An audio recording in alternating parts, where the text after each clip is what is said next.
उसमें श्रेष्ठता का भाव कहां रह गया? बोल मेरी जीवा हरि हरि, दस दस भोजन पान करे और राम नाम में मरी मरी। बोल मेरी जीवा हरि। ये जिज्ञा एक ऐसी विचित्र है कि भजन का नंबर आ जाता है तो ये जीवान एकदम मौन हो जाती है, और भोजन का नंबर आ जाता है तो चिल्ला चिल्ला कितना अच्छा बना है, आज की चटनी तो इतनी अच्छी है, आज तो जो भाजी बनी सब्जी बनी इतनी बढ़िया बनी है, आज की खिचड़ी, आज का चावल, आज का पोहा इतना बढ़िया बना, पूछो ही मत। अब जितना तुम खाने में बोले हो ना, भोजन में बोले हो ना, उतना अगर भजन में बोलो तो थोड़ा थोड़ा। एक नजारा रात्रि को देखना निकुंभ में आके, आज नहीं देखो तो कल देखना, कल कथा का चतुर्थ दिवस है, परसों कथा विराम हो जाएगी। कल का कथा का समय तो यही रहेगा 1 बजे से 4 बजे तक, परसों का कथा का समय सुबह 8 बजे से 11 बजे तक हो जाएगा। कल जब कथा का चतुर्थ दिवस रहेगा, विराम दिवस के एक दिन पहले का दिन कौन सा कहलाता है? जम के बोलो, शिवरात्रि। तो कल तो हो जाएगा कथा का शिवरात्रि का दिन, और परसों के दिन जिस दिन कथा विराम हो रही है उस दिन है प्रदोष, और बाबा की कृपा से उस दिन भी आपको कथा का लाभ का आनंद मिलेगा। शिव तत्व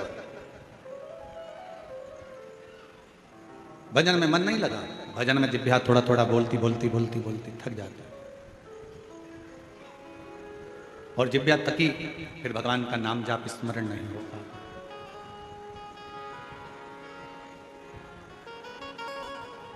बड़ी मुश्किल से ये जिभ्या भगवान की अविरल भक्ति में रंग पाती है। और एक बात और याद रखना, बहुत समझने वाला विषय है इस बात का। निकुंभ की मेरी जीजियों, छत्तीसगढ़ के मेरे जीजाओं, मेरी बेटियों बेटाओं, मेरी माताओं, मेरे भाई, एक बात का स्मरण रखना, जितना जितना तुम भगवान की भक्ति में रमती चली जाओगी, लगती चले जाओगी, थोड़े दिन में भगवान मन में सोचते हैं कि ये बहुत ज़्यादा उपास कर रही है, बहुत ज़्यादा तप कर रही है, बहुत ज़्यादा मंदिर में पोछा लगा रही है, बहुत ज़्यादा झाड़ू लगा रही है, बहुत ज़्यादा मंदिर में रोज रोज आ रही है। तो भगवान क्या करते हैं, धीरे धीरे मन में से अपनी भक्ति को हटाने का प्रयास करते हैं, आपको दूर करेंगे।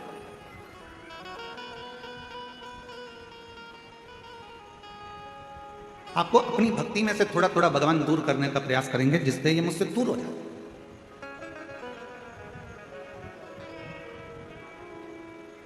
पहले भी कथा में काज फिर कर रहा है, बच्चा छोटा सा है, गोदी में है, मां बच्चे को कब उतारती है?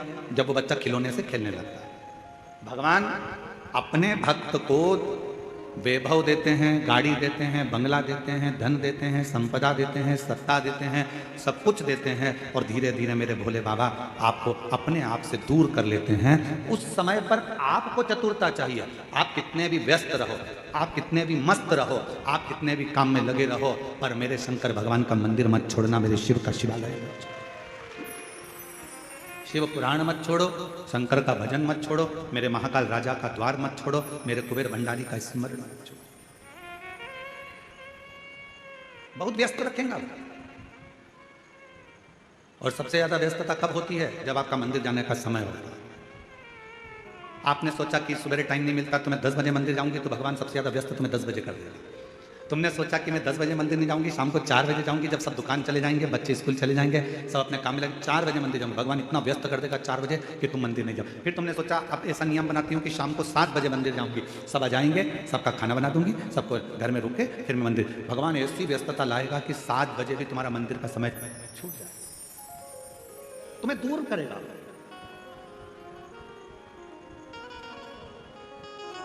अब उस समय पर आपकी समझदारी चाहिए कि भगवान है मेरे शंभु, है मेरे त्रिकालदर्शी, है मेरे कैलाशी अविनाशी, है मेरे महाकाल राजा, है मेरे काशी विश्वनाथ, ऐसी कौन सी गलती हो रही है जो तुम मुझसे दूर कर रहे हो? भगवान कहेंगे ये गलती नहीं है, मेरे शंकर भगवान कहेंगे इसको गलती नहीं कहते, शिव जी कहेंगे तू इतनी मुझ में रम गई है, तू इतना मुझे मानने लगा है कि तेरे फैसले तू नहीं ले पा रहा, तेरे फैसले मुझे लेना पड़ रहे हैं, इसलिए अब तुझे थोड़ा दूर कर रहा हूं कि तू पूरा मुझ पर ही आश्रित है।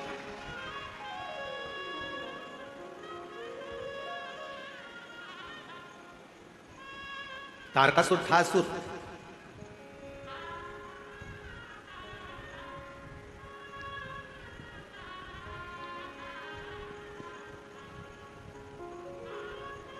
असुर था तारकासुर, पर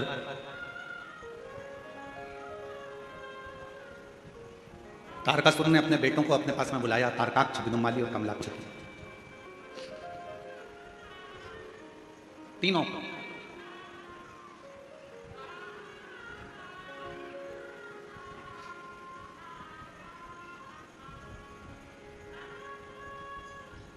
और तीनों को बुलाकर तारकासुर ने अपने तीनों बेटों से कहा कि तीन को कभी मत भूलना। और सुन लो मेरी छत्तीसगढ़ की जीजियों, मेरे छत्तीसगढ़ के जीजाओं, बहुत सावधानी से।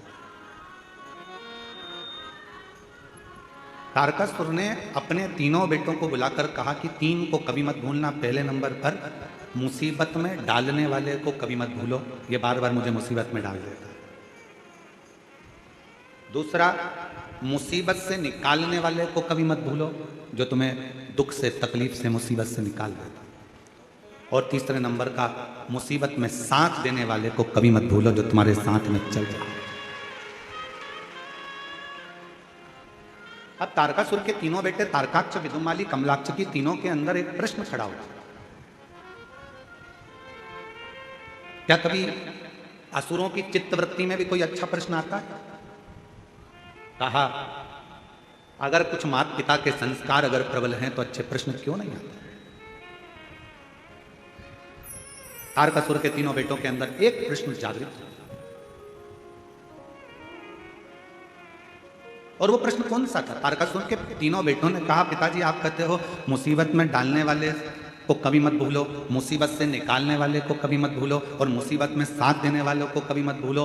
इन तीनों का गुण क्या किसी एक में पाया जा सकता है? क्यों नहीं? तारकासुर ने कहा, एक देव ऋषि नारद ऐसे हैं जो संपूर्ण जगत के कल्याण के लिए कहीं ऐसा क्रम उत्पन्न कर देते हैं कि व्यक्ति को लगता है कि मैं मुसीबत में, और वही देव ऋषि नारद आकर उसको मुसीबत से निकाल भी देते हैं, और वही देव ऋषि नारद उसको मुसीबत में साथ भी देते रहते हैं, उसको मंजिल तक पहुंचाने का काम। कोई प्रसंग कहा,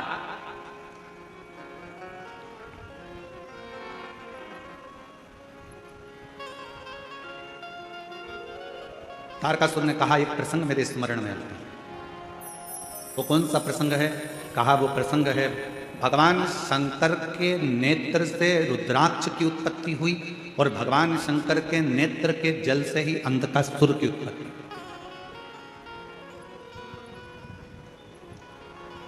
जो तपस्या कर कर नेत्र बंद कर कर रखे थे, तपस्या कर कर नेत्र बंद कर कर जो अश्रु गिरा था, उससे रुद्राक्ष का जन्म हुआ। रुद्राक्ष का जन्म। और इतने में माता पार्वती जी ने आकर आंखों को बंद कर लिया, और भगवान शंकर के नेत्र से जो जल गिरा उससे अंधकासुर हुआ। एक तपस्या का जल, एक साधना का जल, एक उपासना का जल, एक मेहनत का जल, एक परिश्रम का जल, एक संघर्ष का जल जो आपके और हमारे शरीर से निकलता है, वो साधारण नहीं होता। आज पूरा विश्व 21 जून को योग दिवस मना रहा है, पूरा विश्व मना रहा है।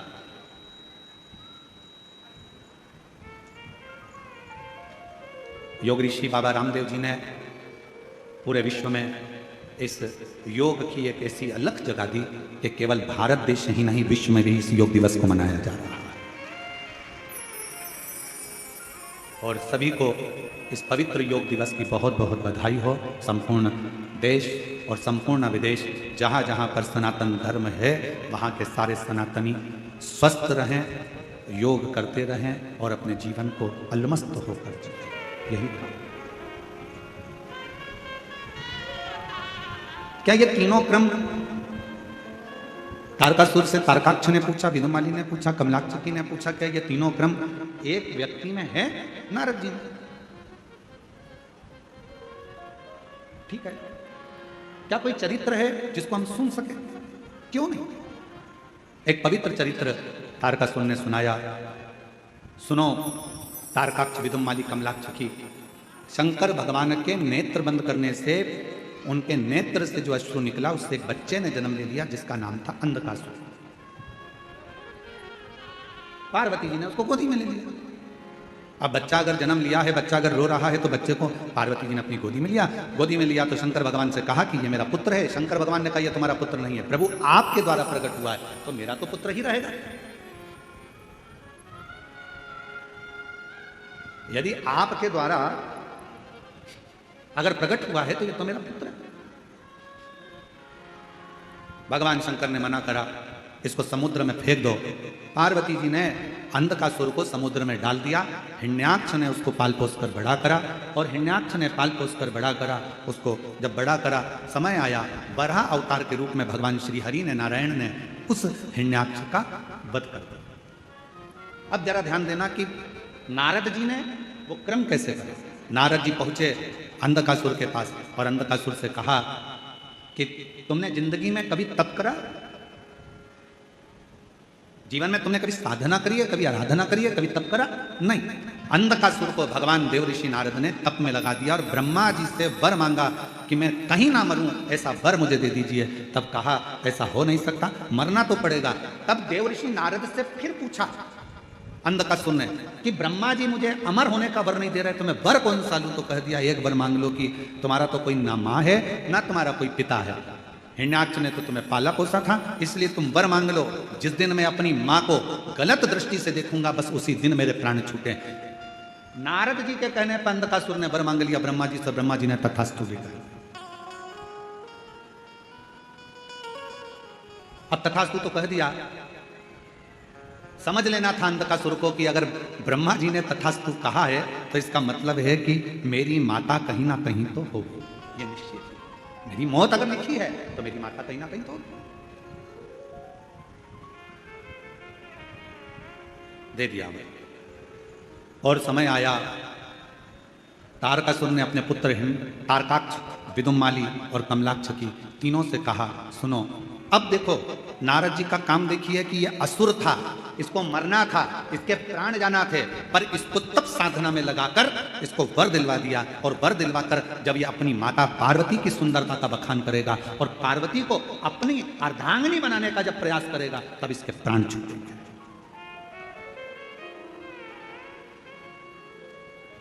और समझाया देवऋषि नारद ने। ऐसा नहीं कि देवऋषि नारद समझाते नहीं है, नारद जी का काम है समझाना, ज्ञान देना। एक विद्वान संत, साधु, सन्यासी, तपस्वी, साधक, उपासक की एक क्रमता होती है कि वो समझाने का प्रयास करते, पर तुम्हारी बुद्धि में बैठे तब तुम्हें समझ में आए।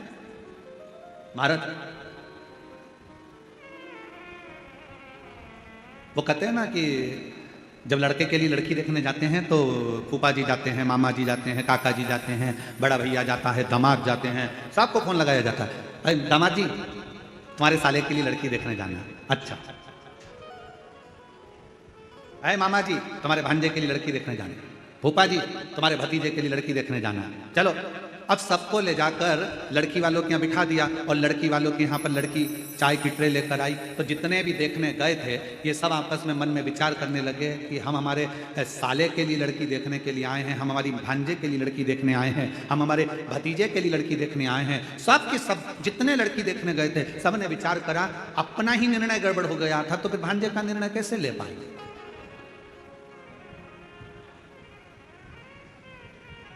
जब हमारी शादी की बात आई तो हमने विचार करा, मामा सोचे कि हमने विचार करा, फूफा सोचे हमने विचार करा, दामाद सोचे हमने विचार करा, हमारा निर्णय हमको ही अच्छा नहीं मिल पाया तो हम हमारे साले के लिए कौन सा निर्णय ले पाएंगे। ये विचारणीय हो जाता है। परशु महापुराण की कथा एक बात कहती है, जन्म, मरण और परण ये तीन मेरे शंकर भगवान के हाथ में है। भगवान शिव ने ये किसी को नहीं, ये भगवान शिव ने किसी को नहीं दिया।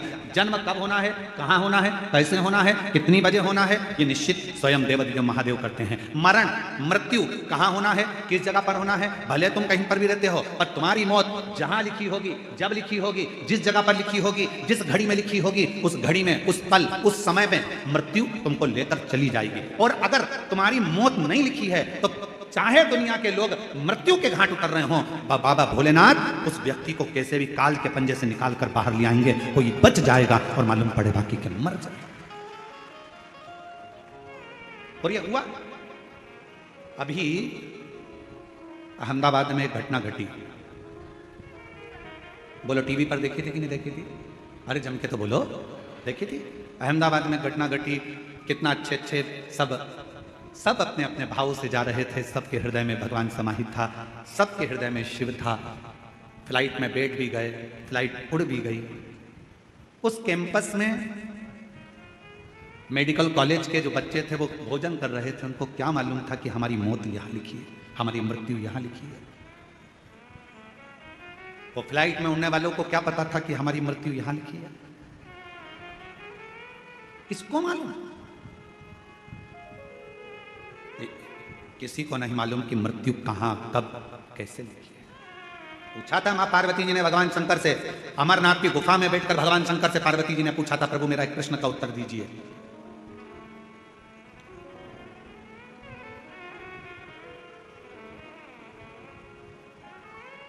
मृत्यु की तिथि, मृत्यु का समय, मृत्यु का पल, मृत्यु की घड़ी कब लिखी जाती है?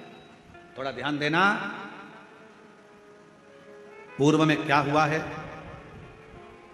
तुमने कितना कमाया, कितना गमाया, पूर्व में क्या तुम्हारे पास था, क्या नहीं था, यह बताना सरल है, पर आने वाला समय क्या कह रहा है, कितने दिन जियोगे, कब चले जाओगे, कब आखिरी सांस होगी, कब भगवान का भजन कर रहे होगे, कब प्राणों को त्याग रहे होगे, ये बताना कठिन है, बहुत कठिन।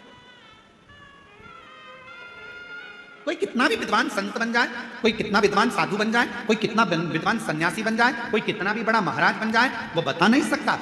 याद रखना, सबसे पहला दर्शन करने के लिए मेरे शंकर भगवान राम जी के दरवाजे पर गए थे, मां कौशल्या जी की गोद में से राम जी को गोद में लेकर दर्शन किया था। क्या मेरे शंकर भगवान को नहीं मालूम था कि राम जी को 14 वर्ष के लिए वनवास जाना पड़ेगा? मेरे राम जी को मालूम था। क्या मेरे राम जी को नहीं मालूम था कि सीता जी का परित्याग करना पड़ेगा? मेरे शंकर भगवान को मालूम था। पर मेरे शंकर भगवान ने ये सब कुछ देखा, पर भविष्य नहीं बताया कि आने वाले समय में तुम्हारे साथ क्या होने वाला है। याद रखना, संत, साधु, सन्यासी, तपस्वी, साधक, उपासक दुनिया में कितने भी पैदा हो जाएं, पर मृत्यु कब, कहां, कैसे होगी, इसका रिसर्च तो वैज्ञानिक भी नहीं कर सकते, साइंटिस्ट भी नहीं कर सकते। इसका रिसर्च तो केवल एक देवादिदेव महादेव कर सकते हैं। शंकर ओघरदानी ने लिखा, पार्वती से कहा, सुनो पार्वती, मृत्यु अटल सत्य है। जब बच्चे की नाल कटती है, मां के गर्भ से जब बच्चा जन्म लेता है, उसकी नाल कटती है, उस नाल कटने के समय पर बच्चे की मृत्यु लिख दी जाती है कि कब, कहां, किस जगह, कैसे होगी। समय निश्चित हो जाता है। स्वामी विवेकानंद जी का प्रसंग याद कर लीजिए। स्वामी विवेकानंद जी ने रामकृष्ण परमहंस जी से पूछा था कि व्यक्ति को भगवान का नाम कब लेना चाहिए। रामकृष्ण परमहंस जी ने कहा था, मरने के 1 मिनट पहले। मरने के 1 मिनट पहले भगवान का नाम लेना चाहिए। तो रामकृष्ण परमहंस जी से स्वामी विवेकानंद जी ने पूछा कि मालूम कैसे पड़ेगा कि मरना कब है? तो रामकृष्ण परमहंस ने कहा, जब तुम्हें मालूम ही नहीं है कि मरना कब है, तो हर पल, हर मिनट, हर क्षण भगवान का नाम लेते रहो। कौन सा क्षण आखिरी होगा, किसको मालूम है? कौन सा क्षण?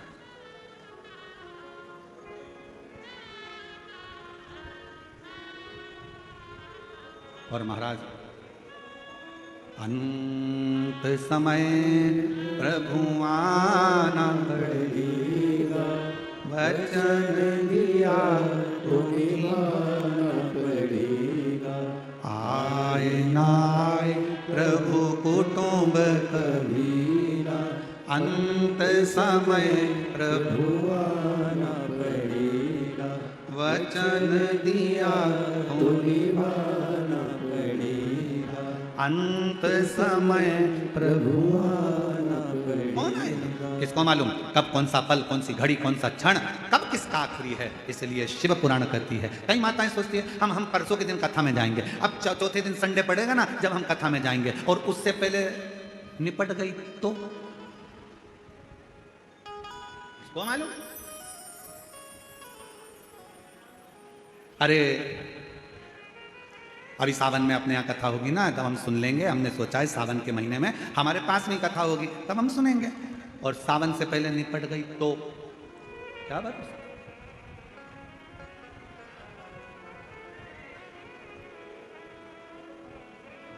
बहुत कठिन, बहुत कठिन। खूब भगवान का नाम ले। खेत में काम करो, धान बो, अपनी मेहनत को पीछे मत हटो, परिश्रम पूरा करो।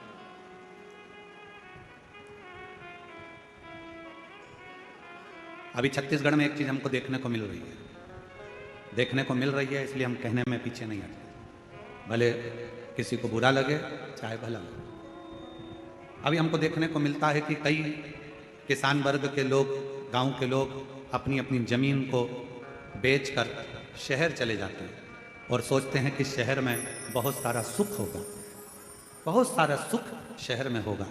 बड़ा बंगला बना लेंगे, ज़मीन बेची है तो थोड़ा पैसा मिल जाएगा तो बंगला भी बड़ा बन जाएगा, गाड़ी भी आ जाएगी, सब कुछ आ जाएगा। पर मेरा करबद्ध हाथ जोड़कर निवेदन है इस व्यासपीठ से कि जो छोटे छोटे किसान हैं, जो जंगल गांव में रहते हैं, जिनके पास ज़मीन है और जो धान की फसल लगाते हैं या अन्य फसल लगाते हैं, उनसे कहूँगा अपनी ज़मीन बेचकर कभी शहर में मत जाओ। जो गांव में सुख है उस शहर में नहीं मिल सकता।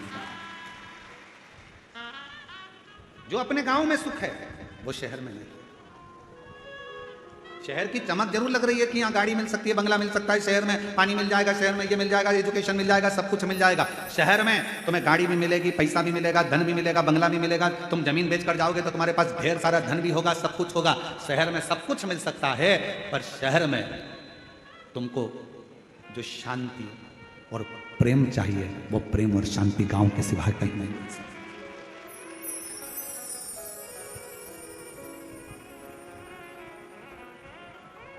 कितना अंतर है शहर और गांव में। शहर में अगर कोई साधु भी आ जाए, संत भी आ जाए ना, तो लोग उसको भिखारी समझते हैं। मांगने आया होगा, दरवाजा बंद कर दो, दरवाजा मत खोलना, दरवाजे पर लिख देते हैं कुत्तों से सावधान, अंदर मत घुस जाना। शहर में अगर कोई साधु संत भी आ जाए तो लोग उसको भिक्षुक समझते हैं, भिखारी समझते हैं। और गांव में अगर कोई भिखारी भी आ जाए ना तो लोग उसे संत समझते हैं, साधु समझते हैं, सन्यासी समझते हैं, तपस्वी समझते हैं। मत बेचो अपनी जमीन को, भले थोड़ा सा टुकड़ा है, थोड़ी सी फसल लगाओ, अलमस्त जिंदगी जियो। अपनी जमीन है, अपनी जमीन पर रहे हो, तुम सब जमींदार हो। लोग कहते हैं ये किसान है, हम कहते हैं जिसके पास जमीन का भी अगर एक टुकड़ा है तो वो जमींदार से कम नहीं है, अपनी मस्ती में जीने वाला, अपनी मस्ती।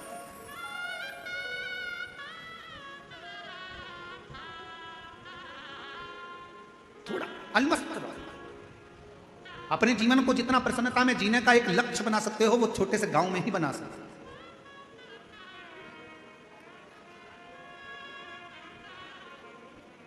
शिव कथा कर रही है, भगवान शंकर का चरित्र करा है, शिव महापुराण की कथा कर रही है, भगवान शंकर का संवाद करता है। भीतर की जो प्रसन्नता है,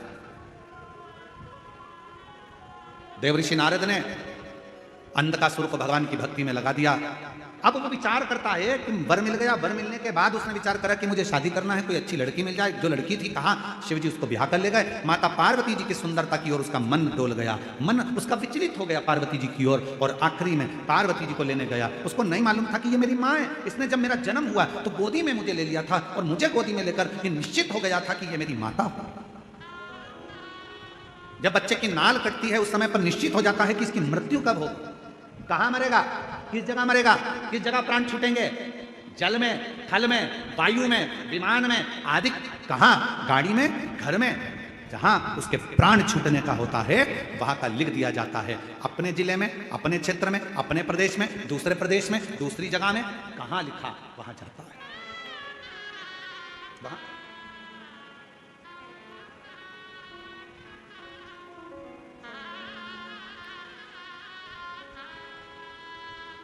इसलिए शिव पुराण कहती है जितना समय मिले, ये मत सोचना अगली कथा जब छत्तीसगढ़ में होगी ना तब मैं कथा सुनने के लिए जाऊंगी। नहीं नहीं नहीं, काल करे सो आज करे सो पल में प्रलय हो जाएगा, शिव पुराण सुनेगा।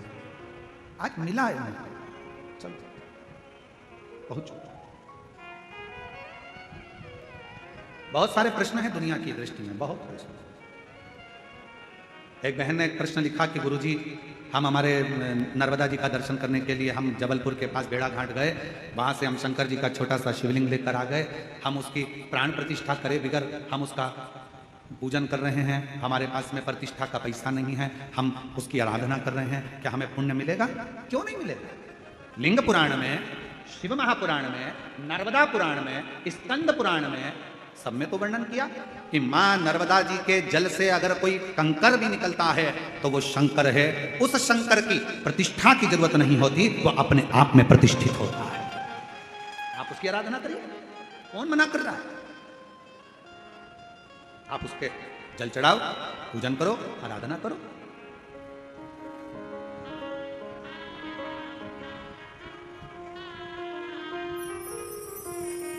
और आप जब उसकी आराधना करेंगे, उसका स्मरण करेंगे, तो सुख अपने आप आएगा। और शंभु शरण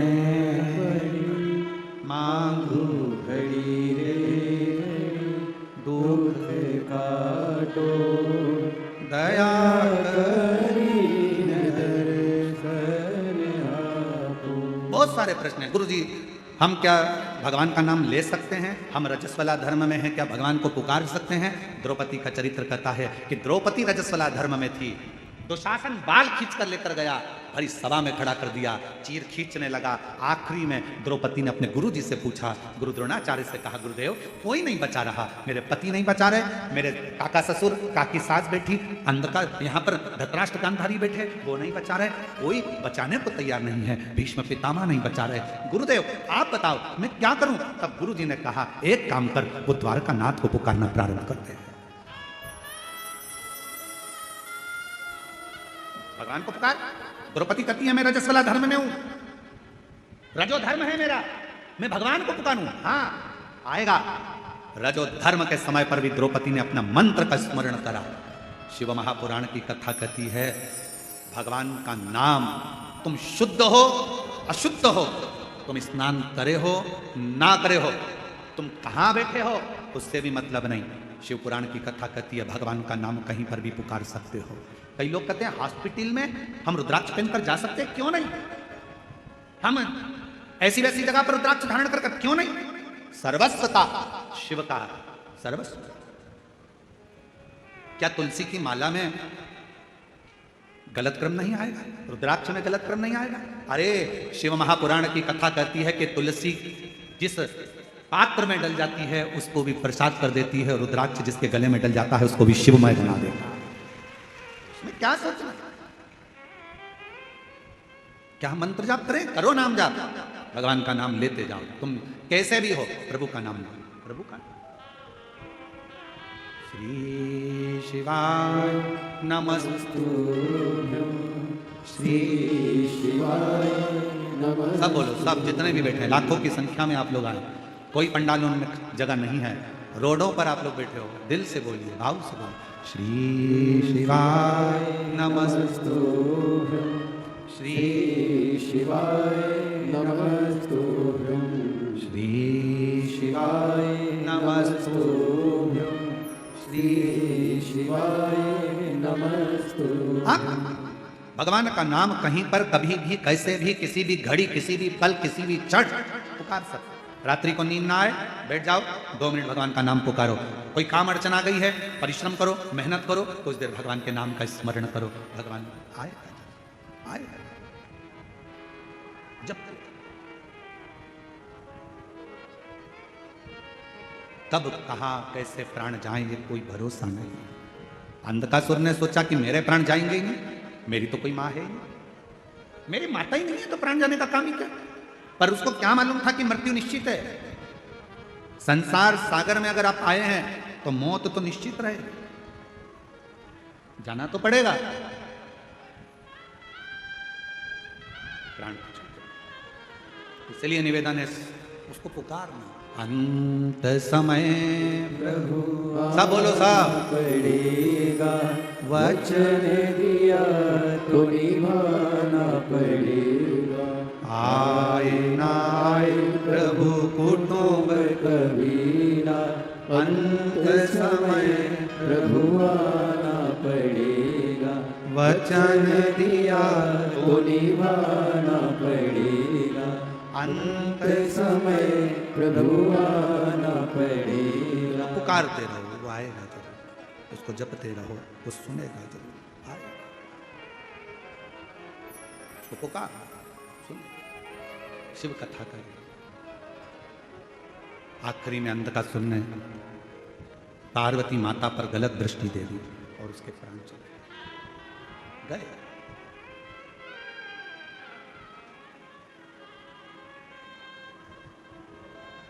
कई लोग ऐसे भी हैं, यहीं बैठे हैं, कई मेरी जीजियाँ ऐसी बैठी हैं, कई बेटियाँ ऐसी बैठी हैं, कई जीजा ऐसे बैठे हैं, उनके मन में हमेशा एक बात आ जाती है, गुरुजी हमने भगवान को ऐसे ऐसे कर लिया, गलती हो गई। अब जैसे कल कथा सुनी तो कहा कि गुरुजी आपने बताया कि जिस दिन व्रत होता है उस दिन बेलपत्र नहीं तोड़ना चाहिए, और हमने पुराने समय में हमने पशुपति व्रत करे, हमने तो उसी दिन बेलपत्र तोड़ लिया, तो हमने गलती कर दी। आपको मालूम नहीं था,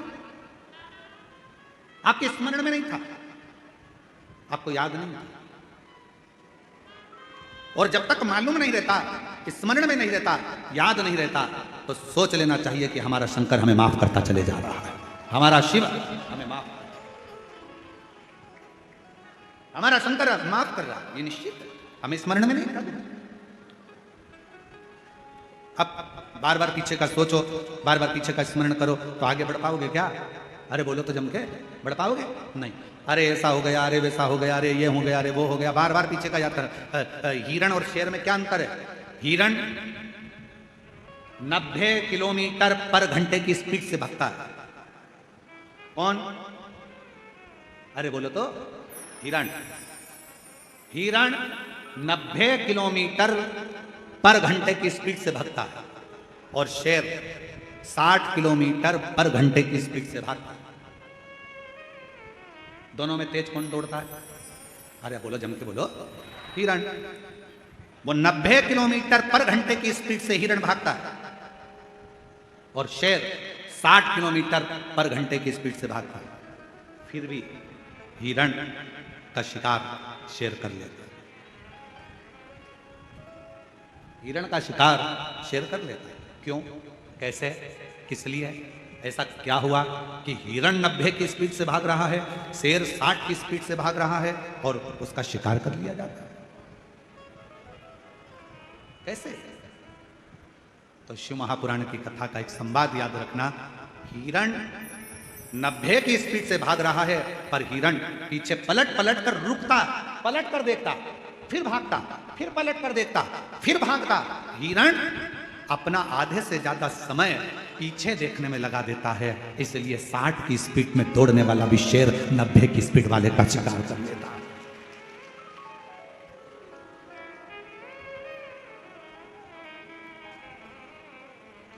पलट रहा है, पीछे देख रहा है, पीछे, फिर पीछे देखा, फिर पीछे देखा, फिर पीछे देखा, फिर पीछे देखा, तो शेर ने उसका शिकार कर लिया। 90 की स्पीड में भाग रहा था हिरण, पर 60 वाले ने 90 वाले का शिकार कर लिया,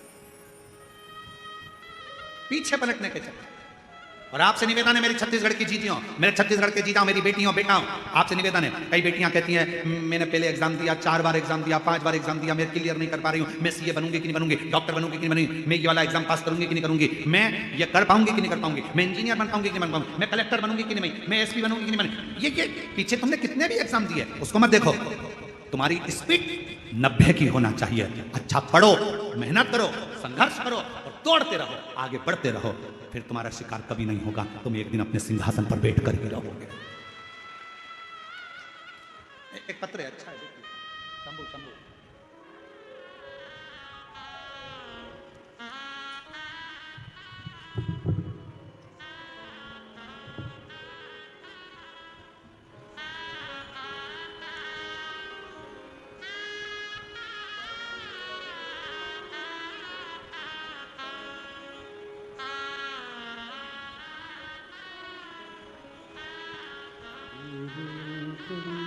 दुख काटो दया करी दर्शन आपो, शंभु शरण पड़ी मागो घड़ी रे गई, दुख काटो दया करी दर्शन आपो। खुशबू राहुल जैन कहीं बैठे हों, खुशबू राहुल जैन, सरोना जिला कांकेर छत्तीसगढ़, मोबाइल नंबर ये है। खुशबू राहुल जैन अगर कहीं बैठे हों तो बेलपत्र लेने के लिए आ सकते हैं। खुशबू राहुल जैन, सरोना जिला कांकेर छत्तीसगढ़, मोबाइल नंबर। गुरुदेव बाबा का कितना बखान करूं, कम है। गुरुदेव मुझे झटके आते थे और झटके के कारणवश मैं गिर जाती थी और मुझे याद नहीं रहता था कि क्या हो, समझ नहीं आता। ये झटके आते आते सालों निकलते चले गए, जिंदगी बढ़ती चली गई। आयुर्वेदिक इलाज करवाया, डॉक्टरों का इलाज करवाया, पर कभी भी झटके बंद नहीं। आखिरी में किसी बहन जी के कहने पर कथा सुनना प्रारंभ करी, शिव जी पर जल चढ़ाना, बेलपत्र चढ़ाकर खाना, शिव जी के मंदिर की सेवा करना प्रारंभ करी। और बाबा की कृपा से 11 मार्च 2021 से कोई झटका नहीं आया। बाबा की कृपा से मैं ठीक। 11 मार्च 2021 से लास्ट झटका आया था, उसके बाद से मेरे बाबा ने मुझे संभाल लिया। महाकाल बाबा की कृपा, कुबेर भंडारी की कृपा, मैंने शिव जी को अपना पिता मान लिया। गुरु जी, आप कहते हो कि शंकर भगवान से कोई संबंध जोड़ लो, और अगर एक रिश्ता भगवान से जुड़ गया तो तुम्हारी पूरी टेंशन तुम्हारे पिता की होगी। मैंने भगवान शिव को अपना बाप मान लिया। गुरुदेव, मेरे 2 बच्चे हैं, सोचती हूं कि अपने बच्चों के लिए और अपने परिवार के लिए कुछ करती रहूं, जिससे मेरा परिवार में कहीं धन की कमी ना हो। मेहनत आप कहते हो पूरी करो। मैंने भी एक दिन एकांत में बैठकर विचार करा कि मैं क्या करूं। शिव जी के हाथ छोड़ दिया। मेरे पिताजी जैसा मार्ग बताएंगे मैं करूंगा। और बाबा की कृपा से एक दिन बैठी थी, एक साड़ी में फाल लगाने को आ गई। फिर मैंने ब्लाउज सिलना प्रारंभ करा, फिर मैंने बड़ी बनाना प्रारंभ करा, फिर मैंने पापड़ बनाना प्रारंभ करा, फिर मैंने चिप्स बनाना प्रारंभ करा। और आज बाबा की कृपा से अच्छा व्यापार मेरे शिव रूपी पिता के हाथ से चल रहा है, और मैं अच्छा आनंद के साथ कार्य कर रहा हूं। किसके आश्रित होकर? शिव के आश्रित,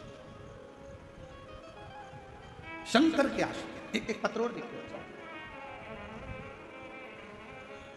पद्मा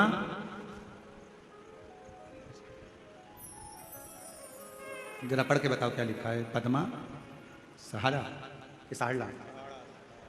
पद्मा सहाला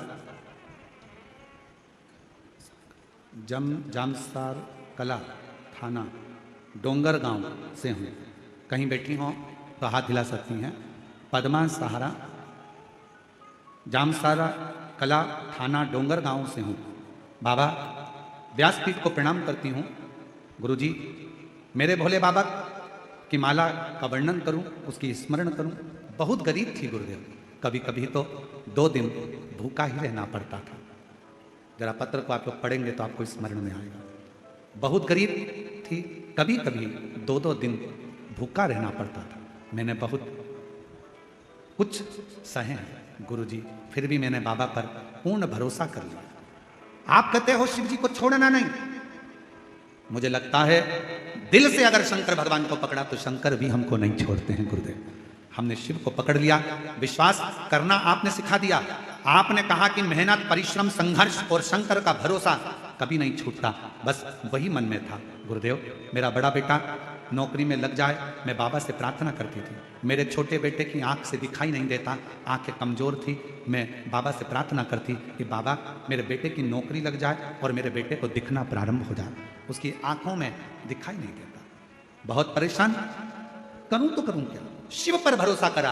आपकी कथा दिन रात सुनती, लोग मुझे कहते हैं ये पागल हो गई है शिव जी के लिए, पर आपकी कथा सुनकर आज मेरे बाबा ने ऐसी कृपा कर दी गुरुदेव कि मेरे बेटे की आंख की रोशनी भी ठीक हो गई और 2023 में मेरे बेटे की सरकारी नौकरी भी लग गई बीएसएफ में। बाबा को मैं आज धन्यवाद देती हूं, जो कि राजस्थान में बॉर्डर पर मेरा बेटा नौकरी कर रहा है। बॉर्डर राजस्थान में बीएसएफ की नौकरी पर आज मेरा बेटा है। मेरे शिव की कृपा से आंखें भी ठीक हुई और नौकरी भी। क्या देता है शिव, क्या प्रदान करता है शंकर? मेरा उघड़दानी, मेरी जीजियों, आपको लगता होगा कि यह लाखों की भीड़ आती है, लाखों की जनता शिव महापुराण की कथा सुनने आती है, पर ईमानदारी से बोलना, अगर मेरा शंकर आपकी झोलियों में खुशियां नहीं देता तो क्या तुम ये शिव महापुराण की कथा में जाते क्या? बहुत कठिन है। ना तो यहाँ पर कोई आडंबर है, ना यहाँ पर कोई पाखंड है, ना यहाँ पर कोई दिखावा है, ना यहाँ से कुछ दिया जाता है, ना यहाँ से कुछ प्रदान किया जाता है। केवल तुम आते हो, कथा सुनते हो, दिल लगाते हो बाबा से, और बाबा तुम्हारी झोली 3 महीने में भर देता है। ये उसकी कुछ भी नहीं है। सीवर वाला महाराज तो मिलता भी नहीं है। हम आपसे मिलते भी नहीं है, और नहीं मिलने का कारण केवल एक है कि भगवान को भगवान रहने दो, इंसान को भगवान मत बनाओ, इसलिए नहीं मिलते आपसे। कई लोगों के मन में आ जाएगा सीहोर वाले महाराज जी से मिल लें हम, भगवान ऐसा कृपा कर दे, महाराज जी हाथ रख दे, महाराज जी ऐसा। ना ना ना ना, आप भगवान को भगवान रहने दो, इंसान को भगवान मत बनाओ। आज के जमाने में ढेर सारे भगवान बन के बैठे हुए हैं, ढेर सारे। कोई क्या हमारे पास आओ हम तुम्हारा कल्याण कर देंगे, कोई क्या हमारे पास आओ हम तुम्हारा कल्याण कर देंगे। कोई नहीं कर सकता किसी का कल्याण। दुनिया में केवल एक शंकर ही ऐसे हैं जो जगत का कल्याण कर सकते हैं, बाकी का कोई नहीं मिलते हम। और इस बात के पीछे बहुत विवाद भी होता है। कई लोग कहते हैं महाराज जी तो चाय पीने जाते होंगे तो इतने लाख ले लेते होंगे, कई लोग कहते हैं महाराज जी तो ऐसे जाते होंगे किसी के घर तो करोड़ों रुपए ले लेते होंगे।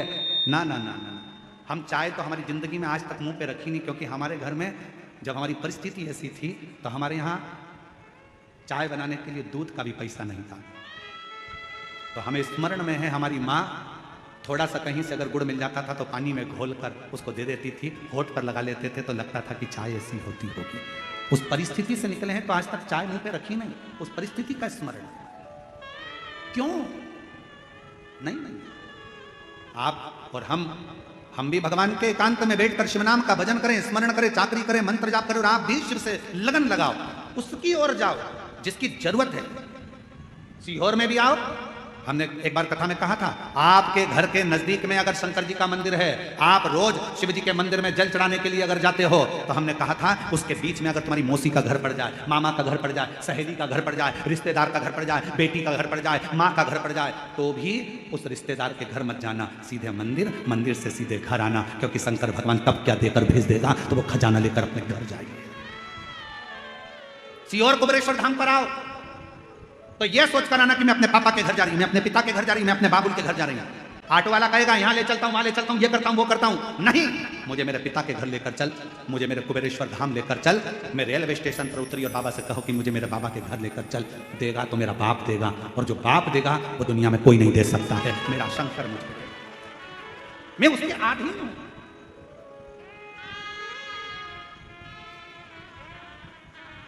रिश्ता तेरा मेरा सबसे प्यारा, रिश्ता तेरा मेरा सबसे प्यारा, तू मेरा बाबा मैं हूँ तेरा लाला, मैं हूँ तेरा लाला, तू मेरा बाबा, मैं हूँ तेरा लाला, मैं हूँ तेरा लाला। मेरा संबंध मेरे बाबुल से है, मुझे उसके द्वार जाना।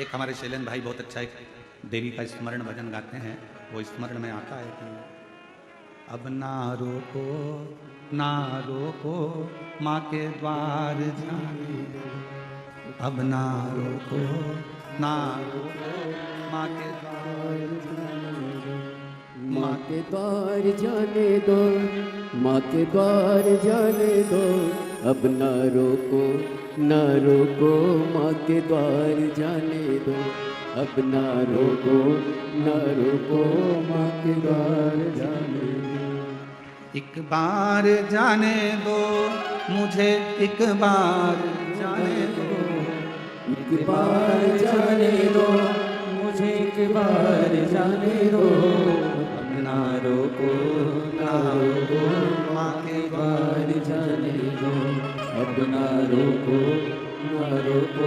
माँ के द्वार जाने दो। अच्छा खुश हो, आपके बाबा ने हाथ पकड़ लिया, क्या सोच रहा है?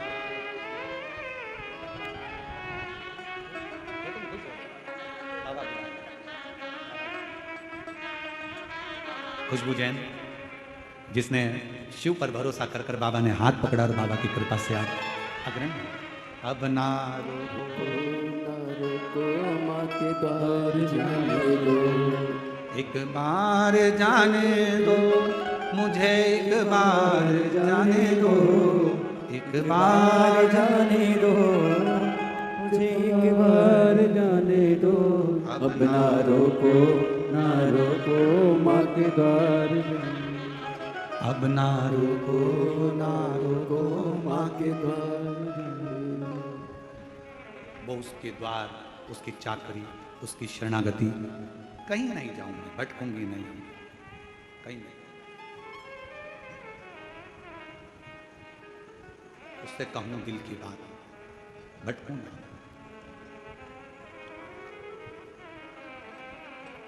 कब, कहाँ, कैसे, वो कृपा कर दे उसका भरोसा नहीं, पीछे नहीं पलटती। क्या हुआ पहले, मैंने एक बार एग्जाम दी नहीं निकली गुरुजी, दूसरी एग्जाम दी नहीं निकली गुरुजी, कोई बात नहीं, मेहनत कर रही हो ना बेटा, अपना परिश्रम कर रही हो ना बेटा, सफलता मिलेगी। हार उसकी होती है जो हाथ पर हाथ रखकर बैठा रहता है, हार उसकी होती है जो हाथ पर हाथ रखकर बैठा रहता है। मेहनत करने वाला तो एक दिन विजय प्राप्त कर कर ही रहता है। मिलेंगे तुम्हारे गांव में, तुम्हारे शहर में अगर कोई बहुत छोटा है, बहुत गरीब बड़ा है ना, उस पर कोई ध्यान नहीं देगा।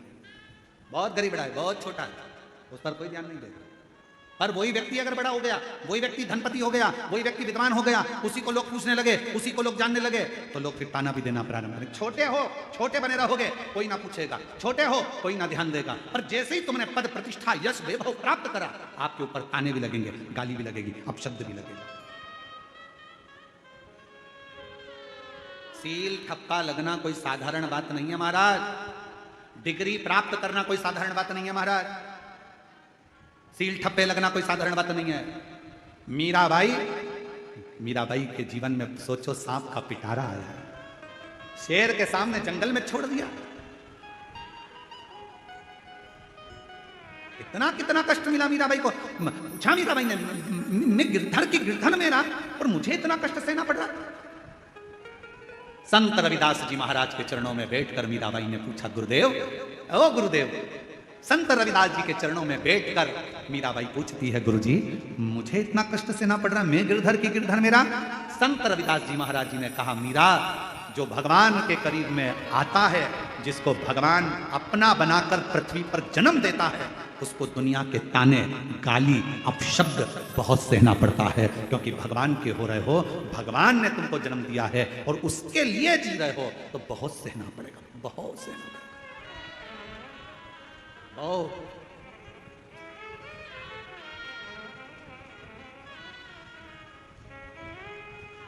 बहुत फिर भी हार माना, फिर भी बस उसकी भक्ति में एक विश्वास रखिए, एक विश्वास।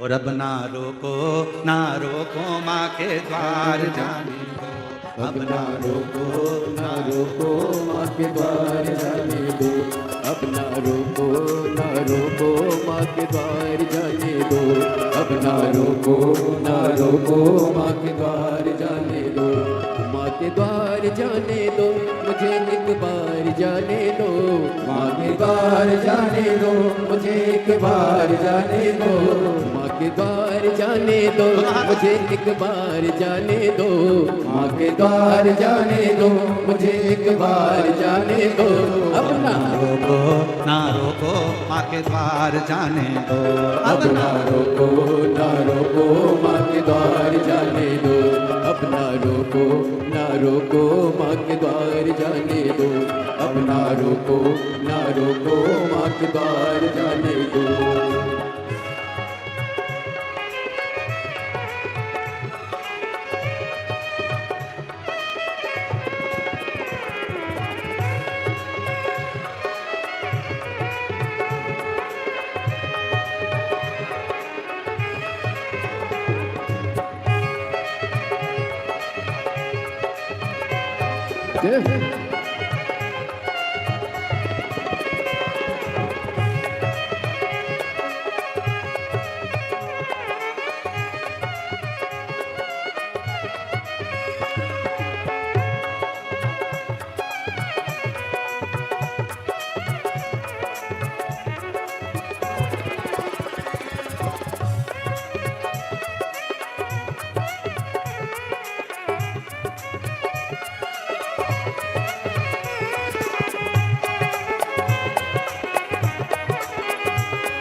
मुझे जाना माँ के पास, मुझे जन्म की प्यास बुझाने दो, जन्म की प्यास बुझाने दो।